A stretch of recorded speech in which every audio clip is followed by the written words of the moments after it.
সুন্দর করে লেখা রয়েছে কোরআন শরীফ। বিশ্বাস করুন আমার ভাইয়েরা, লেখাপড়া যদ্দূর করেছি আমার বন্ধুগণ, কোরআন এবং হাদিসের কোথাও লেখা নাই কোরআন শরীফ। কোরআনকে যদি প্রশ্ন করেন, কোরআন তোমার নাম কি? কোরআন বলবে কমপক্ষে আমার নাম আছে প্রায় 40টা। সুবহানাল্লাহ। আল্লাহ পাক বলেন এর নাম হলো বাল হুয়া কুরআনুম মাজিদুম ফি লাওহিম মাহফুজ। আল্লাহ পাক বলেন এর নাম হলো এক নাম কোরআনুম মাজিদ। এর আরো নাম আছে, আল্লাহ পাক বলেন ইন্নাহু লাকুরআনুন কারীম। এর নাম হলো কোরআনুন কারীম। এর নাম কি? যদি কোরআনকে প্রশ্ন করেন, কোরআন বলবে ইয়াসিন ওয়াল কুরআনিল হাকীম। আল্লাহু আকবার। এর আরো নাম আছে তাবারাকাল্লাযী নাযালাল ফুরকানা আলা আবদি। মহান সত্তা যিনি তার বান্দার প্রতি ফুরকান নাজিল করলেন। এর নাম পেলাম কোরআনুম মাজিদ, এর নাম পেলাম কোরআনুন কারীম, এর নাম পেলাম সূরা ইয়াসিনে কোরআনে হাকিম, এর নাম পেলাম ফুরকান, এর নাম হলো হুদা, এর নাম হলো শিফা, এর নাম হলো রহমান। চিল্লায় বলুন আল্লাহু আকবার। আওয়াজ দিয়ে বলুন আল্লাহু আকবার। তাহলে প্রথম প্রশ্নের পর দ্বিতীয় নাম্বার প্রশ্ন করতে চাই, জবাব দিবেন। প্রশ্ন করব যখন জবাব দিবেন তখন ইনশাআল্লাহ। আমি কোনো আলেম ওলামাকে প্রশ্ন করছি না, আমি কোনো আলেম ওলামা, কোনো মসজিদের ইমাম খতিব মুয়াজ্জিনকে প্রশ্ন করছি না।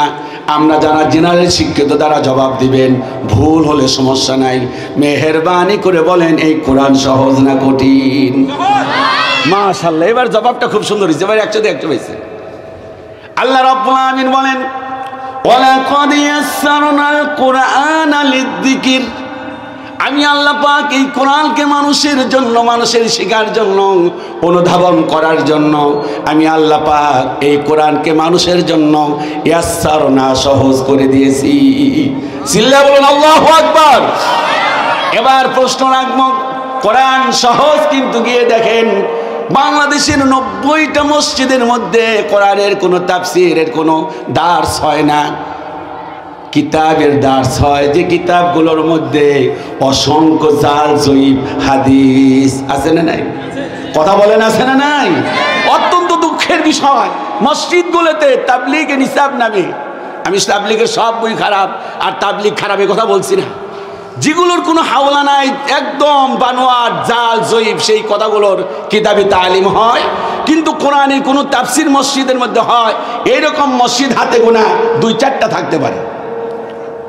এই ছেলেরা কথা বলবে না, আর একটু এদিকে নাও, একটু ওদেরকে দেখতে সমস্যা হচ্ছে, খেয়াল করে শুনুন।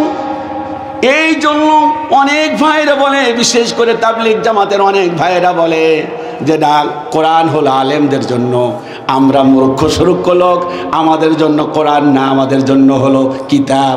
সুবহানাল্লাহ না নাউজুবিল্লাহ? আরো জোরে বলুন নাউজুবিল্লাহ।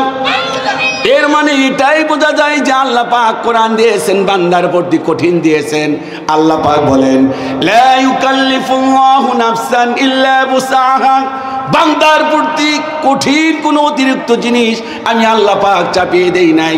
আল্লাহ পাক বলেন যা সহজ এটাই আমি আল্লাহ পাক বান্দার প্রতি নাজিল করেছি। চিল্লায় বলুন সুবহানাল্লাহ। আমার বন্ধুগণ 2 নাম্বার প্রশ্নের জবাব পেয়েছেন খুব সুন্দর করে। এবার 3 নাম্বার প্রশ্ন করতে চাই, জবাব দিন আমার ভাইয়েরা। এই কোরআন মানুষকে কিসের রাস্তা দেখায়? ভালো রাস্তা। মাশাআল্লাহ, এবার জবাবটা ভালো হয়েছে। যারা চুপ ছিলেন তারকে বোরসাদে রাগ করে আছেন নাকি?